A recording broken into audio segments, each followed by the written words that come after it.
우리가 이사야서 40장 6절로 8절 말씀을 읽었고 히브리서 9장 27절 말씀을 읽었는데 이 두 말씀을 연관지어서 한번 생각을 해보시면 말씀이 하나다라고 하는 것을 알 수가 있어요. 인생은 풀과 같고 황금기를 맞이하고 잘 나가는 그 한때는 꽃과 같은데 풀이 시들고 꽃이 떨어지는 것처럼 모든 인생은 죽는다. 그리하여 히브리서 9장 27절로 넘어가게 되면 한 번 죽는 것은 사람에게 정해진 것이기 때문이다. 그거예요. 그리고 그렇게 죽으면 끝이 나는가? 그렇지 않다. 하나님의 심판이 그를 기다리고 있다. 이렇게 말씀이 연결되어지지 않습니까? 사람의 입에서 나오는 모든 말은요, 그 사람의 피부로 다 드러나게 되어 있습니다. 그가 어떠한 말을 하더라도 얼굴뿐만 아니라 그 사람의 온 피부를 통해서 그 사람이 말하는 것이 드러나게 되어 있어요. 우리가 어떠한 음식을 많이 먹게 되면 그 음식의 독특한 향이 우리 몸에서 나지 않습니까? 마찬가지로요. 내가 어떠한 말을 많이 하느냐, 또 내가 어떠한 생각을 많이 하느냐도 그 사람의 피부를 통해서 다 드러나요. 그래서 우리는 진실을 말해야 되고 진리 안에 거해야 됩니다. 그런데 진리와 진실은 속도가 조금 느려요. 급할 게 없습니다. 그런데 거짓은 굉장히 빨라요. 그래서 빠른 속도를 보고 사람들이 쫓아가죠. 그 거짓된 빠른 속도에 발맞추어서 가지 않으면 마치 내가 퇴보되는 것처럼 느껴지기 때문이죠. 그래서 진리와 진실이 나아가기 위해서 이제 신발을 신고 있다라고 친다면 이미 거짓의 신발은 이 세상에 반 바퀴를 돌고 있는 것과 같은 거예요. 급할 게 전혀 없습니다. 우리는 하나님의 시간표에 맞춰서 가면 되는 거예요. 여러분들이 어떤 영화가 이렇게 나오게 되면 예고편이 나오지 않습니까? 그리고 그 예고편을 보면 참 재미있겠다, 저건 재미없겠다, 뻔한 스토리네, 뭐 이렇게 알 수 있지 않습니까? 우리 인생이 어떤 영화의 예고편처럼 후회하는 인생을 살지 않도록 예고편을 조금 보여준다면, 미래를 보여준다면 얼마나 좋을까, 이런 생각을 뭐 해 보셨을 거예요. 근데 미래를 볼 수 없기 때문에 다시는 돌이킬 수 없는 일이 일어나도 손을 못 쓰는 경우가 많습니다. 사랑하는 사람과의 느닷없는 영원한 이별, 이런 것들이 하루아침에 찾아오기도 하고 세상이 무너지는 뜻하지 않은 죽음, 이러한 것들이 우리 주변에서 많이 일어나고 있죠. 시간을 만약에 되돌릴 수만 있다면 얼마나 좋을까. 내가 그에게 사랑한다고 말 한마디 더 할 수 있었을 텐데, 내가 조금 더 양보하고 배려했을 텐데, 내가 괜한 욕심을 부리고 그에게 모질게 했구나 하는 이런 후회가 우리가 살면서 많이 하게 되는 거죠. 또 가까이 볼까요? 죽음을 떠나서 가까이는 어떤 사업도 마찬가지고 또 사람들과의 관계성에서도 마찬가지입니다. 되돌릴 수만 있다면 조금 더 좋은 관계를 만들어 나갈 걸. 되돌릴 수만 있다면 내가 그 사업을 조금 더 신중하게 검토해 볼 걸. 이렇게 후회하는, 돌이킬 수 없는 일을 우리 사람은 미래를 보지 못하기 때문에 그렇게 한숨 짓는 그런 삶을 살아갈 때가 많이 있어요. 만일 여러분에게 미래에 일어날 일을 미리 보여준다. 만약에 그렇다면 여러분들은 그 미래를 보고 만약에 미래의 어느 시점에서 내가 잘못되구나 라고 하는 걸 알게 되기 때문에 그것을 보고 나는 돌이켜야 되겠다. 내가 지금 현재의 삶을 돌이켜야 되겠다. 미래의 그날을 잘못된 그것을 내가 맞이하지 않도록 돌이키는 삶을 살아야 되겠다 하고 여러분들은 그렇게 결정하고 나갈 수 있으시겠습니까? 세상 사람들은 어떻겠습니까? 그들도 같은 대답을 할지 모르겠어요. 예수 믿는 사람들과 믿지 않는 사람들이 어떻게 대답을 할지는 저도 모릅니다. 그래, 난 뭐 돌이키면서 현재의 삶을 다르게 살아갈 거야. 내가 미래에 좋지 않은 일을 왜 맞이해야 되겠어? 이렇게 대답을 할 수 있는 사람들이 아마 대부분일 거라고 생각을 해요. 근데 실질적으로 말이죠. 우리가 피조물인 이상의 미래를 볼 수가 없습니다. 예측은 할 수 있겠지만 그게 미래라고 볼 수가 없는 거죠. 그 예측이 내가 기뻐하는 것이고 내가 좋아하는 것이면 이를 위해서 우리가 하나님께 간구하며 기도할 수는 있겠죠. 그런데 실질적으로 우리의 미래를 보여주는 것이 있어요. 그것이 무엇인지 여러분 궁금하실 겁니다. 우리의 미래가 어떻게 될 것이다 라고 확고하게 말씀해 주시는 것이 있다 이거죠. 여러분 앞에 놓여있는 이 성경이 바로 여러분의 미래를 보여주고 있는 겁니다. 멀리서 찾을 게 없어요. 그런데 이 미래를 보여주는 성경은 사람들에게 그것을 미리 보여주고 알려줘도 그렇게 하지 않을 것이다 라고 말씀을 하고 계세요. 성경이 너의 미래를 보여주고 있어. 이것이 너의 미래야 라고 이야기를 해도 이거를 듣는 사람들은 돌이키지 않는다는 거죠. 이 증거가 하나님의 말씀 안에 그대로 기록이 되어 있습니다. 성경은요, 삶의 미래를 지나서 죽음 이후에까지 보여주고 알려주고 있죠. 누가복음 1장을 다 열어보면 부자와 나사로 이 이야기가 나오지 않습니까? 사람의 미래를 보여줍니다. 거지와 아브라함이 함께 있고 그리고 부자가 있어요. 그 상황을 한번 여러분 생각을 해보시기 바랍니다. 부자는 육으로 살았을 적에 세상에서 예수를 거절했던 때를 후회하면서 지옥에서 세상에서도 안 하던 전도자가 되어버렸어요. 내 형제 5이 있으니 그들에게 증언하게 하여 그들로 이 고통받는 곳에 오지 않게 하소서 하고 저 건너편에 있는 가지도 못하는 나사로와 아브라함이 함께 있는 그곳을 향하여 아직도 육으로 살고 있는 내 형제 5에게 가서 나사로를 보내서 복음을 전해달라 그 얘기하는 건데 그렇게 전한다고 듣겠냐고요. 믿지 않았던 인생 모두는 그곳에서 어쩌면 그 부자와 같은 전도자가 될지도 모릅니다. 나는 믿지 않았고 나는 그래서 여기서 고통당하고 있지만 가서 제발 내 형제 자매들, 내 부모, 내 자식들에게 복음을 좀 전해달라. 근데 그렇게 해도 믿지 않는다는 거죠. 돌이키지 않는다는 겁니다. 그럼에도 지금 현재 예수님을 구세주로 영접하고 우리가 하나님을 예배하고 경배하는 이 거룩한 자리에 있는 것이 이것이 우리가 은혜임을 알지 못하면 참 그것마저도 답답한 노릇이 아닐 수 없는 거예요. 그렇게 예수를 믿으라고 전해도 믿지 않고 돌이키지 않는데 우리는 지금 뭐하고 있습니까?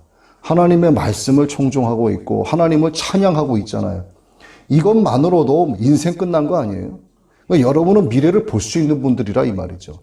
성경이 우리에게 보여주시는 이 미래를 듣고 믿고 확신하고 그래서 예수님을 내 구세주로 영접해서 성령으로 충만해서 인쳐져서 하나님을 아빠, 아버지라고 부르면서 소망의 인내로 믿음의 역사를 이루면서 아버지 하나님의 나라를 향하여 현재 가고 있지 않습니까? 그러니까 여러분들은 성경이 제시해 주시는 미래를 믿고 있는 분들인 거죠.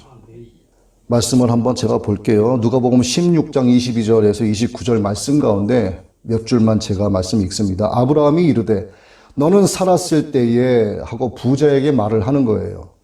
너는 살았을 때에 좋은 것을 받았고 나사로는 고난을 받았으니 이것을 기억하라.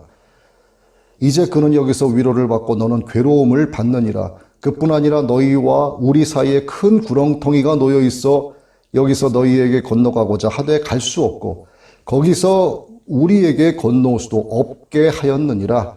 이르되 그러면 아버지여 구하노니 나사로를 내 아버지의 집에 보내소서 하고 나사로 부자가 이야기를 합니다. 내 형제 5이 있으니 그들에게 증언하게 하여 그들로 이 고통받는 곳에 오지 않게 하소서 하고 전도자가 되는 모습을 볼 수가 있죠. 이미 때늦은 후에 해봐야 소용이 없는 겁니다. 그러자 아브라함이 이야기합니다. 이르되 그들에게 모세와 선지자들이 있으니 그들에게 들을지니라. 그렇게 전도자에게 현재 육신의 삶을 살면서 복음을 전하는 자들에게 복음을 전해 들었어도 그렇게 미래가 이렇게 될 것이다 라고 말해줘도 믿지 않는다는 거예요. 그러니까 여러분들이 하나님을 예배하는 이 자리에 있는 것을 감사하시기 바랍니다. 여러분만큼은 알려줘도 들으려 하지 않고 예수님을 나의 구세주로 믿어야 천국으로 갈 수 있다고 말해도 속으로 콧방귀 끼는 그런 어리석은 자들이 되지 않기를 바랍니다. 나의 미래가 어떻게 될지를 알려주는 성경을 무시하고 거절하면 천국에서 그를 거절하는 거예요. 사람은 속에 있는 지식과 경험 등을 끄집어낸 뒤에 정말 돌출된 노력을 아주 열심히 하면서 살아갑니다. 지난날의 실패를 반복하지 않으려고 하는 이유도 있겠지만 보다 나은 내일의 가치를 위한 준비 때문이기도 하죠. 계획한 바대로 될 것이다 하는 기대감도 한몫을 합니다. 그래서 더 열심히 일을 해요. 그렇게 되면 얼마나 좋습니까? 그래서 하나님을 의지하면서 가면 되는 거예요. 설사 내가 현재의 길에서 잘못 선택을 했어도 하나님을 의지하면서 구하면서 가면 하나님은 그 길에서 돌이켜서 저나 이복의 역사로 함께 하시는 거죠. 그런데 하나님과 함께 하지 않고 하나님을 의지하지 않으면 잘 될 거다라고 생각했던 것은 정말 잘 될 수도 있지만 그렇게 잘 되면 그것은 그에게 복이 아니라 화가 된다는 거예요. 사람의 뜻과 계획대로 이루어지지 않는다 하는 것을 웬만한 사람이면은 어느 정도 인생을 살아본 사람들이면 인정하고 이해를 하고 받아들이죠. 그리고 자신의 연약함에 대해서 상고하는 시간을 갖기도 합니다. 여기서 다행히도 어떤 실패라는 과정을 통해서 자신을 지음받은 피조물이다, 연약한 피조물이다 하는 것을 먼저 의식을 하게 되는 사람이라면 적어도 그는 창조주 하나님과 하나님의 심판을 생각하는 존재가 되었다라고 볼 수도 있어요. 세월이 흘러서 죽은 뒤에 영원한 세계, 언젠가 들어봤었던 하나님의 심판이라는 게 정말 있다면, 그렇다면 나는 어떻게 되는 것일까 하고 걱정이 되어지기 시작을 한다면, 그래서 자기 안에 퇴적층처럼 쌓여있던 모든 악행들이 어느 날 불현듯이 막 생각이 나기 시작을 한다면 자신이 살아왔던 그 방식이 뭔가 크게 잘못되어져 왔었다 하는 것을 인식하게 되는 거죠. 그렇게 자신의 실패를 주님 안에서 의식하는 사람들 치고 사도 바울과 같은 다음의 고백을 안 해본 사람은 거의 없을 거라고 생각을 합니다. 저 역시도 그랬고요. 내가 원하는 바 선은 행하지 아니하고 도리어 원하지 않은 바 악을 행하는도다. 만일 내가 원하지 아니하는 그것을 하면 이를 행하는 자는 내가 아니요 내 속에 거하는 죄니라. 죄의 법으로 나를 사로잡는 것을 보는도다. 오라 나는 곤고한 사람이로다. 이 사망의 몸에서 누가 나를 건져내랴. 이렇게 내가 원하는 것은 하나님의 뜻대로 살아가고 싶은데 하나님의 뜻대로 살지 못하는 육의 본능 때문에 괴로워하는 자신의 모습으로 인해서 이와 같은 고백을 해보지 않은 사람은 아마 없을 거라고 봐요. 하나님께만 소망이 있는 자들에게는 죽음 이후의 그날을 기대하게 됩니다. 그러나 그렇지 않은 자들에게는 그날에 대한 기대가 없기 때문에 죽음이 엄습한 그날과 그날 이후를 두려워하게 돼요. 자기 영혼의 추악한 실상을 안고 하나님의 심판을 보게 될 사람에게 있어서 가장 끔찍한 일이 바로 죽음이기 때문에 그렇습니다. 왜 그런가? 죽음은 집행유예 시간이죠. 시험과 기회의 시간이 끝났다는 것을 의미하기 때문입니다. 우리가 육으로 살아있는 이 시간은요, 다시 말씀드리지만 집행유예 시간이에요. 형벌을 집행하기 직전의 집행유예 시간. 영원한 생명으로 들어가기까지의 집행유예 시간. 너를 영원한 생명으로 들어가게 하노라 하고 선언을 하실지, 우리를 영원한 형벌로 들어가게 하겠다라고 선언하실지 우리는 지금 몰라요. 그래서 집행이 유예되는 시간이 현재 우리가 살고 있는 세상입니다. 모든 심판의 결과는 탁 나와 있죠. 무죄냐, 집행유예냐, 형벌이냐, 이 셋 중에 하나입니다. 집행유예는 육으로 살아가는 지금의 시간, 무죄와 형벌 집행은 하나님의 심판으로 갈리게 되는 거죠. 사람이 한 번 죽는 것은 하나님의 정하신 바요, 죽은 뒤에는 심판이 있으리라 하고 성경이 말씀하고 있지 않습니까? 그래도 끝까지 성경을 무시하고 하나님을 마음에 두기 싫어하는 사람들은 윤회소를 내세우기도 하죠. 두 번째 기회가 있지 않겠느냐 이렇게 말을 하기도 합니다. 불교의 이 교리 가운데 하나인 중생은 죽은 뒤에 그 업에 따라서 육도의 세상에서 생사를 거듭한다 하는 천명한 사상이 바로 윤회설이죠. 여기서 여러분 집중하셔야 되는데, 윤회설은 두 번 다시 기회가 없는 세상을 향한 어리석은 인간들의 미친 몸부림일 뿐만 아니라 헛된 망상에서 나온 망언밖에 되지 않습니다. 인간은 단 한 번뿐인 짧은 세상에서 자신의 영원한 운명과 상태를 결정짓게 됩니다. 성경 66권의 여러 곳에서 다양한 표현으로 그것을 기록을 하고 있고 이것이 바로 우리의 미래를 보여주는 말씀들인 거예요. 이를 들어서 알게 되고 믿게 되고 의지하게 돼서 자기의 영혼과 실상을 하나님을 보게 된 사람, 그나마 복 있는 자죠. 그런데 복음의 범주에 들어온 그들 가운데에는요, 자신에게 주어진 하나님의 복을 걷어차는 사람도 적지 않습니다. 그 중에서 자신의 의지로 자신의 영혼을 책임지려고 하는 사람들 너무 많죠. 종교 행위에 불과한 겁니다. 군대에서는 종교 행사 이렇게 얘기합니다. 기독교 종교 행사에 갈 사람 손 들어봐. 불교 종교 행사에 갈 사람은 손 들어봐. 이게 군대에서만 해당되는 게 아니죠. 우리 현재 교회에서도요, 종교 행사하는 사람들이 많아요. 신앙의 구력이 30년이면 뭐하고 40년이면 뭐하겠습니까? 그 마음에 하나님의 영으로 말미암은 뜨거움이 없으면 그는 종교 행사를 하고 있는 거예요. 어느 지점에서든지 구원의 어떤 부분을 자기 스스로가 책임지려고 하는 것은 예수 그리스도를 모욕하는 짓입니다. 자기 자신을 매우 비참하게 만드는 짓이죠. 자신의 공로와 노력과 수고에 기대는 사람의 결과는 불신자와 다를 바가 없어요. 이 같은 상태에 있는 교인들이 교회 안에 적지 않습니다. 심히 불행하고 또 비참한 교인이죠. 그러나 주님은 사도 바울을 통해서 그 피할 길을 가르쳐 주셨습니다. 그리스도 예수에 관한 모든 사실들을 일종의 놀라운 그림이나 이론이나 사상으로 믿어서는 안 되고 자신의 모든 것을 전적으로 그분께 맡기라는 것을 사도 바울의 입을 통해서 주님이 말씀하셨죠. 디모데후서 1장 12절인데 내가 믿는 자를 내가 알고 또한 내가 의탁한 것을 그날까지 그가 능히 지키실 줄을 확신함이라. 이것이 믿음의 의탁이죠. 그리스도인들에게는 믿음의 의탁이 절대적으로 필요하다는 얘기입니다. 주님을 믿고 확신한다면 나의 전인격으로 주님을 의탁해야 되는 거예요. 나의 삶 전체가 주님의 것이 되는 걸 말하는 겁니다.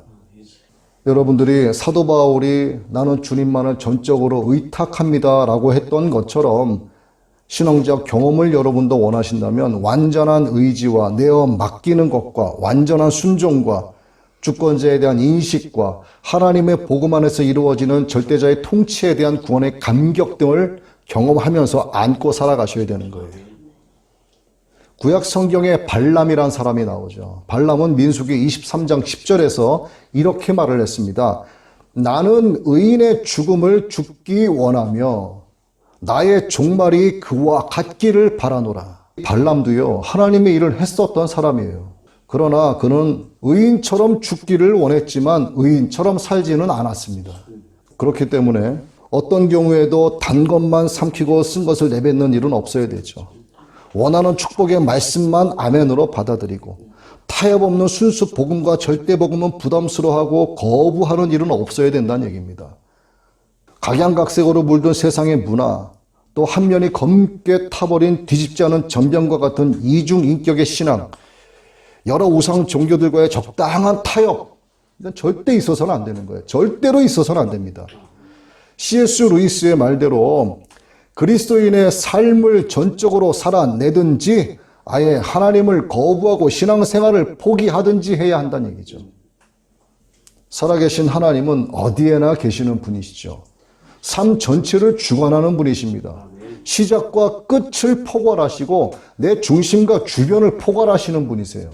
세상을 창조하신 만유의 주제이시고 사람을 지으신 인생들의 주인이시고 세상의 마지막을 심판하신 후에 새 창조의 역사를 이루실 전능자이시죠.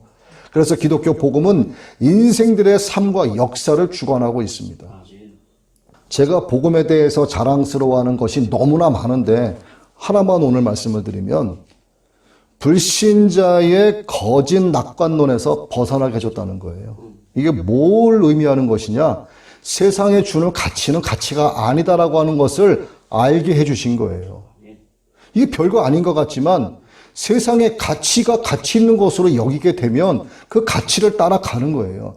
그러면 세상은 부자로 살아갈 수 있어요. 하지만 거지 나사로와 부자의 이야기처럼 그 부자가 있는 그곳에 있게 될 가능성이 너무나 많습니다. 전에 우리 그 현희석 목사님께서 파라다이스 그룹의 전낙원 그 회장님하고 이렇게 또 몇몇 그쪽 그 선에 계시는 몇몇 회장님들 모셔놓고 이렇게 예배를 드신 적이 있는데, 거기서 부자와 나사로의 말씀을 하셨다고 하시면서 제목을 굉장히 길게 하셨다라는 말씀을 해주신 적이 있는데, 그 제목이 저 부자의 기도가 나의 기도가 되지 않게 해주소서라는 제목이었다고 해요. 그 부자는 지금 아브라함과 함께 있는 나사로와 함께 있는 아브라함을 향해서 가서 저 살아있는 내 형제 다섯에게 복음을 전해달라라고 기도하고 있는 거 아니겠습니까? 그 부자의 기도가 나의 기도가 되지 않게 해주소서. 여러분도 그렇게 하셔야 돼요. 부자로 사는 거 좋습니다. 기독교인은 가난해야 된다가 아니에요. 기독교인은요, 정말 부자로 살면 좋아요. 예, 하나님 안에서 하나님 말씀 붙잡고 선한 행실을 하고 베풀면서 그것에 주님의 향기를 내뿜고 하나님의 영광을 드러내면서 살면 얼마나 좋습니까? 그런데 돈이 생기고 부자가 되면 악해진단 말이에요, 사람이. 이제 됐다는 얘기죠. 창고에 가득하니 이제 놀고 먹고 즐기자, 이렇게 되는 거예요. 그럼 하나님 말씀하세요. 오늘 밤에 내 영혼을 내가 도로 찾으리니 너의 것이 누구의 것이 되겠느냐. 여러분, 이 말씀을 꼭 기억하셔야 되는 겁니다. 복음은 그래서 처음부터 이러한 모든 미망에서 벗어나게 해주는 거예요. 복음은 세상을 악하게 보기 때문입니다. 사도 바울은 갈라디아 교인들에게 보내는 편지를 통해서 이 세상을 가리켜 악한 세대다라고 이야기를 했어요. 갈라디아서 1장 4절이죠. 그리스도께서 하나님 곧 우리 아버지의 뜻을 따라 이 악한 세대에서 우리를 건지시려고 우리 죄를 대속하기 위하여 자기 몸을 주셨으니 악한 세대다, 이렇게 말씀하고 있습니다. 한쪽 측면에서 볼 때 세상은 더 이상 비관적일 수 없을 만큼 완악하고 폐역합니다. 아주 거짓돼요. 사람들의 삶의 이면을 보면 아픔과 눈물이 많고 고통과 불신이 팽배합니다. 이기주의와 완악함이 만연되어 있고 폭력과 권모술수가 비일비재합니다. 하지만 이면에서 나와 앞에서 보여주는 모습은 여러분 어때요? 술 취한 듯 희희낙낙거리고요. 근심 없는 것처럼 보입니다. 평온한 삶을 살아가는 것처럼 보여요. 그래서 세상에 속한 사람들은 세상을 바로잡을 수 있을 뿐만 아니라 그 안에서 자신도 바로 서게 될 수 있을 거다라고 여기면서 세상의 가치를 쫓게 되는 거예요. 그 겉모습만 보고 그렇게 눈앞에 허상만을 쫓다가 어느 순간 죽음을 맞이하게 되는 겁니다. 그래서 진짜 예수 믿는 사람들은 죽음을 생각하면서 살아야 되는 거예요. 성경적인 관점이 이렇게 우리를 가르쳐주고 있습니다. 아무 소망이 없는 이 세상에 하나님의 아들이 메시아로 오셔서 구원의 복음으로 이 문제를 해결하셨다라고 말씀하고 있고, 이제 다시 오실 때는 심판주로 오시게 되니 항상 기도하고 기대하고 깨어 있으라, 이렇게 말씀하고 계시는 거예요. 미래를 보여주고 있지 않습니까? 이게 나의 미래가 될 수 있는 거예요. 세상적인 낙관론과 거짓 이상주의에 현혹되지 말라, 이렇게 말씀을 하세요. 삶을 견실하게 바라보고 총체적으로 바라보고 현실적으로 바라보라고 말씀하고 있습니다. 지금과 같은 모습에서 더 나아진 미래를 기대할 것이 없고 오히려 점점 더 악화될 것이라고, 그리고 결국 모두가 그 사실을 알게 될 것이라고 성경이 우리에게 말씀을 하고 있어요. 다니엘서, 마태복음, 마가복음, 에스겔서, 요한계시록, 이 세상의 마지막이 어떻게 될지를 우리에게 너무 정확하게 보여주고 계시는데 믿질 않는데요. 어림잡아 한 90 가까이 되시는 노인 두 분이 대화하는 거를 우연히 듣게 됐는데, 오랜만이네. 우리 살 날도 얼마 안 남았는데 올해는 좀 자주 만나세. 그러세. 그리고 이제 자리를 떴는데요. 이 땅에서의 영생은 없어요. 영원히 늙지 않고 항상 푸르른 청년의 때가 계속될 것처럼 생각돼도 노아가 남들보다 더디되고 나이에 비해 절대 동안으로 보여도 다 지나가고 맙니다. 모든 육체는 풀이여 그의 모든 아름다움은 들의 꽃과 같으니 풀은 마르고 꽃은 떨어지고 시들고 여호와의 그 기운이 그 위에 불기 때문에 이 백성은 실로 풀이로다, 이렇게 말씀하고 있는 거예요. 풀은 마르고 꽃은 시드니 우리 하나님의 말씀은 영원히 서리라, 이렇게 말씀하고 있습니다. 120세까지 사신 어느 외국의 노인이 있는데 방송에서 찾아가 인터뷰를 했어요. 할아버지, 그랬더니 할아버지라고 부르지 말라고 합니다. 형이라고 불러 그래요. 네, 그래서 형 그랬대요. 소원 한 가지가 있다면 뭐가 있을까요? 그랬더니 영원히 살고 싶어. 이렇게 대답을 하는 거예요. 네. 영원히 살고 싶어. 120 먹은 노인도 영원히 살고 싶다라고 이야기합니다. 네. 왜 사람의 입에서 영원이란 말이 자꾸 나오게 될까요? 사람은 애초부터 하나님께서 지으실 때 영원한 존재로 지으셨기 때문에 그래요. 하나님께서 아담을 지으실 때 너는 딱 500년까지만 살도록 내가 지을게 하신 게 아니에요. 생영으로 지으신 겁니다. 영원히 살아갈 수 있는 존재로 지으셨는데 그 죄를 짓는 바람에 우리가 지금 이렇게 살아가고 있는 거예요. 한 번 죽는 것이 당연한 존재로 살아가게 된 겁니다. 그래서 우리는 존재적 죄인인 거예요. 그래서 예수 그리스도가 아니면 살아갈 수가 없게 된 겁니다.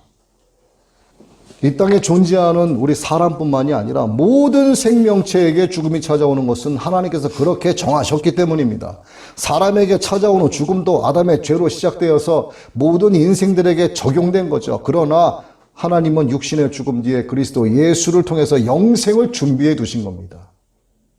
이게 하나님께서 우리에게 원하시는 거예요. 네가 영원히 살기를 바란다. 내가 아담을 처음 지었을 때처럼 그 목적처럼 너희들도 영원히 살아가기를 바란다. 누구와 함께? 나와 함께. 어디에서? 나의 왕국에서. 그래서 너희들이 아주 쉽게 할 수 있도록 내 아들을 보낼 테니 내 아들을 너희들 죄 대신해서 십자가에 못 박아 죽게 할 테니 그를 믿기만 해라. 그리고 그를 보내신 이가 바로 나 여호와 하나님인 줄 믿기만 해라. 믿기만 해라. 그럼 내가 너를 의롭다 칭해 주겠다. 의롭다 칭해준 너에게 나의 영을 보내서 네가 나를 아빠 아버지라 부르게 해줄게. 얼마나 간단합니까? 근데 안 믿는 거예요. 이게 우리의 미래임을 성경이 말씀하고 있는데도 믿지를 못합니다. 이거를. 이 생의 삶이 전부가 아니라는 거죠. 만일 이 생의 죽음으로 다 하는 것이라면 고린도전서 15장 19절의 말씀과 같이 예수님을 구세주로 믿는 우리는요 가장 어리석은 선택을 한 불쌍한 자들이 되고 마는 거예요. 만일 그리스도 안에서 우리가 바라는 것이 다만 이 세상의 삶뿐이면 모든 사람 가운데 우리가 더욱 불쌍한 자이리라. 사도 바울이 이렇게 이야기하고 있는 거죠. 하지만 육의 죽음 뒤에는 하나님의 심판이 그 죽은 자들을 기다리고 있습니다. 같은 세대를 살아가고 있는 부모님도 할머니, 할아버지도 특별히 질병사나 사고사가 아닌 경우 그 연수가 다 되면 코끝에 호흡이 멈춰질 수밖에 없는 거예요. 사랑하는 직계 가족이 죽는다는 말을 들으면서 너무 노골적이다라고 생각을 하거나 너무 단도직입적 아니야라고 생각할 수도 있겠습니다만 그러나 이것 말고는요 직접적으로 표현할 수 있는 다른 방법이 없습니다. 그렇다고 해서 간접적이거나 부드러운 표현으로 수사하고 싶지는 않은 거예요. 혹시 여러분들 가운데 사람이 죽는다는 사실에 대해서는 동의를 하지만 이것이 하나님이 정하신 것이라는 말에 대해서는 동의할 수 없다라고 생각하는 분이 계실지도 모르지만 안 계시리라고 믿습니다. 죽음은 그렇게 말하는 그 사람을 향해서 아니야, 사람이니까 죽는 거지 하고 정말 어리석게 생각을 한다면 날아가는 화살의 속도처럼 빠르게 하나님의 심판이 그를 잡아 이끌고 있는 거예요. 역시나 죽은 뒤에 하나님의 심판 예외 없이 그에게 적용이 됩니다. 이건 절대 불변이죠. 한치의 오차도 없습니다. 하나님의 정하신 법칙은 한치의 오차도 없어요. 여러분 뭐 우주 빅뱅이 어쩌고 얘기하죠. 그거는 이론일 뿐입니다. 이론. 무슨 먼지가 모여서 뭐가 되고 뭐 지구가 만들어지고 이렇게 얘기하는데 가보셨어요 우주에? 이 땅에서 사람은 영혼을 이야기하지만 이 땅에서 영혼을 이야기하는 것은 복음을 벗어난 영혼은 매우 어리석은 이야기에 불과합니다. 이 땅에서의 삶이 영원하다면 주님께서 왜 십자가에 못 박혀 죽으시고 부활하셨겠는가 한번 생각을 해보세요. 그것도 하늘에 올라가시기 전에 부하로 40일 동안 휴가를 즐기듯이 편안하게 계시다가 하늘로 올라가시면 될 것을 왜 마지막까지 40일 동안 하나님 나라를 전하시고 마지막까지 제자들을 독려하시고 가르치시고 당부를 하셨겠습니까? 내가 갈 테니 너희들 모여서 흩어지지 말고 기도하고 있어라. 성령을 아버지에게 말씀드려서 너희에게 보내주겠다. 왜 예수님께서 이렇게 열정적으로 하나님의 나라 복음을 전하셨냐 이 말이죠. 예수님은 하나님의 나라를 정한 게 아니라 바로 예수님 자신을 정한 거예요. 왜? 예수님께서 이렇게 말씀하셨어요. 내 나라, 나의 나라다라고 말씀하셨습니다. 예수님이 곧 하나님의 나라죠. 우리를 사랑하고 사랑하신 하나님께서 죄의 삭은 사망이라고 하셨기 때문에 본질적으로는 진노의 자식일 수밖에 없죠, 우리는. 그래서 존재적으로 죄인일 수밖에 없는 우리를 살리시려고 결국 하나님께서 친히 성육신하셔서 저와 여러분의 이름표를 달고 십자가 형틀에 올라가신 거예요. 그래서 여러분은 지금 예수님이 죽은 뒤 2000년 뒤에 현재 살고 있지만은 내가 그리스도와 함께 십자가에 못 박혔나니라고 고백할 수 있게 되는 겁니다. 우리를 위한 대속의 죽음도 은혜지만 여기에 은혜가 더 깊어지는 것은 이 사실만 믿고 이것이 구원의 복음인 것을 믿으면 구원을 받도록 허락해 주신다는 것이고, 이로써 하나님 나라 곧 새하늘과 새 땅에서 영원토록 주님과 함께 살아가는 은혜의 선물을 주신다는 겁니다. 이게 은혜죠. 에베소서 2장 8절 너희는 그 은혜에 의하여 믿음으로 말미암아 구원을 받았으니 이것은 너희에게서 난 것이 아니요 하나님의 선물이라. 너무도 간단하죠. 그래서 믿지 못하는 사람들이 태반입니다. 개인의 종말이 찾아오는 순간까지도 이 사실을 믿지 못하면 불신자로 죽음을 맞이하게 되는 거예요. 그리고 하나님의 심판대 앞에 가서야 그 사실이 정말이었구나라고 하는 것을 알게 되는 겁니다. 그러나 이미 돌이켜봐야 끝난 거죠.